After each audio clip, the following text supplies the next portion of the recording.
suppose there is a battle, when there is a king, the king normally he will not enter into the battlefield and start fighting. Even if he fights, he will fight for a short while and then he will step back. The major critical portions of the war, what he will do, he will send his commander-in-chief. And the commander-in-chief is expected to do, his exploits are supposed to be so glorious that it should be, even the king should applaud and say, my goodness, this is fantastic what you have done. This is fabulous work from you. That is what a commander-in-chief expected to achieve, isn't it? He has to do something really far, far beyond what ordinary soldiers will be doing. There will be many powerful warriors in an army. But then commander-in-chief is supposed to fight such battles that nobody else would ever have done, no matter how powerful all other soldiers are. And his prowess has to exceed even that of the king. Not that the king cannot fight better than him, but the commander-in-chief that's the function of the commander-in-chief. So Chaitanya Mahaprabhu is the king. He is the king of all Samrat. He is the king of all saintly people. Now Chaitanya Mahaprabhu, he traveled all over India. Although he made devotees out of Muslims, out of Buddhists and out of Mayavadis as well as Vaishnavas, still Chaitanya Mahaprabhu relegated himself to India. And as Chaitanya Mahaprabhu said, Chaitanya Mahaprabhu's prediction was, Prithvi te achayata nagaradi grama. There was one bigger task still waiting, which Chaitanya Mahaprabhu did not enter into the battlefield of that. What was that? Prithvi te ache. In every town and village in the whole Prithvi, in this whole world, the holy names of Krishna and Chaitanya Mahaprabhu had to be spread. And so, what Chaitanya Mahaprabhu did? Mora Senadipati Bhakta, Chaitanya Mahaprabhu sent his commander-in-chief to do that which even he did not do, which no other soldier before him had done.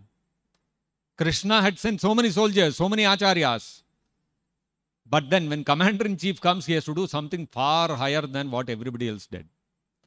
And so when the commander-in-chief finally came, when Prabhupada came, what did he do?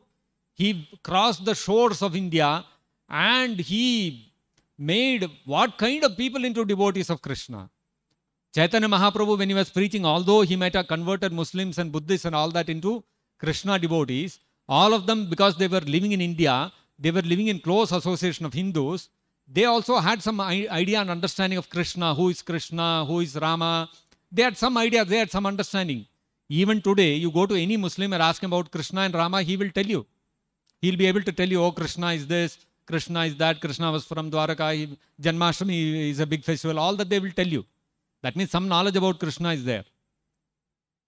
When the commander-in-chief came and Prabhupada came, he went and converted people who had no idea who is Krishna. They had no touch of the Vedic civilization. They had no idea of what is Krishna, who is Krishna. They had not even heard about him.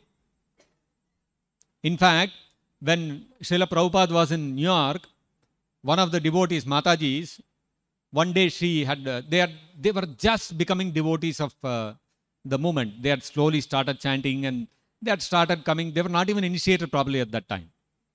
So one of the devotees, one Mataji, one day she came to Prabhupada and Prabhupada was in that small room and he was sitting at his desk. And she came and she said, those days they used to call him Swamiji. So she said, Swamiji, today I went to one toy store and there are many things. One small doll I found. It was looking very nice. So I thought I'll gift it to you. In India, when we go to meet a sadhu, we know what to take. Westerners, what they know? They thought some toy is there, I'll give it to Swamiji. So just like they will be treating others also. Like that they were treating Prabhupada also. And she pulled out from her small bag in her hand purse she was carrying. She pulled out the doll and kept it in front of Prabhupada on the desk. The moment Prabhupada saw that, immediately Prabhupada folded his hands, bent his head and touched his head to the desk. Why? Prabhupada said, do you know whom you have brought? He asked the devotee. You have brought the Lord of the universe. Jagannath has come. It was Jagannath. That Jagannath deity, they did not even know who is Jagannath. She thought it is some doll. And then Prabhupada said, there must be two more deities like this. Please go and find out. One will be white in color and another will be little yellow in color. You know what Prabhupada was referring to. So immediately she went back to the shop, and then she found those two more and brought them back, Baldev and Subhadra Maiya. So they did not know who is Jagannath, who is Baldev, Subhadra Maiya, nothing. They had no idea who is Krishna. On another instance, somebody brought to Prabhupada, from India, somebody brought one picture, wanted to solve some monkey is jumping and some tail is on fire and all that. They pulled out and showed to Prabhupada. Prabhupada immediately folded his hands. Oh, Hanumanji, this is Hanumanji. They do not know who is Hanumanji.